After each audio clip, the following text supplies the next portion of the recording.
रंग काठीवर नाकासमोर चालणार बंडू एका वर्षी पीक पाणी बरं झाल्यावर आपल्या कुटुंबासाठी नवे कपडे आणि स्वतःसाठी इजार शिवतो. धोंडू मामाने कपडे शिवले खरे, पण त्यांचा अंदाज जरा चुकला. पुढे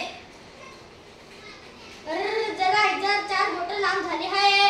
चांगली 4 बोट लांब झाले.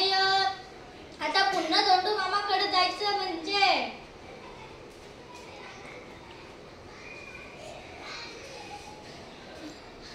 अगं इजार जरा 4 बोट कापून टाकू घालतेस का?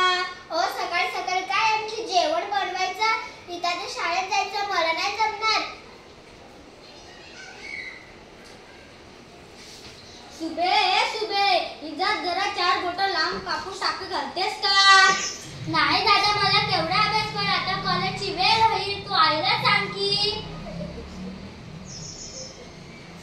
आई 4 बोट इजार जरा 4 बोट कापून टाकू घालतेस का? ठेवती तिकडे तुझे इतर वैरण कापून माझ्या हाताचे तुकडे पडले. बंडूची आई इजार एका कोनाड्यात फेकते. बंडू हिरमुसा होऊन शेताकडे जातो. सकाळी शिडी दुरुस्त करायला पाहिजे होती.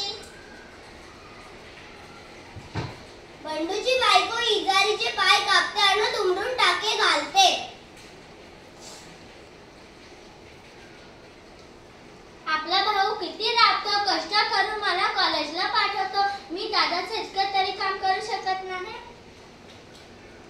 बंडूची बहीण इजारीचे पाय 4 बोट कापते आणि दुमडून टाके घालते. उगाच काय करले परावर राबताय पोरगा. बंडूची आई इजारीचे पाय 4 बोट कापते आणि दुमडून टाके घालते. आपलं काम आपणच करावं बरं. बंडू इजारीचे पाय 4 बोट कापतो आणि दुमडून टाके घालतो. सर्वजण आश्चर्याने पाहतात. मी इजार 4 बोटे कापली.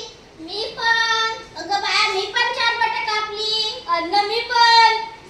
सर्वांनी इजार 4 बोट कापली. मोठी इजार लहान झाली म्हणून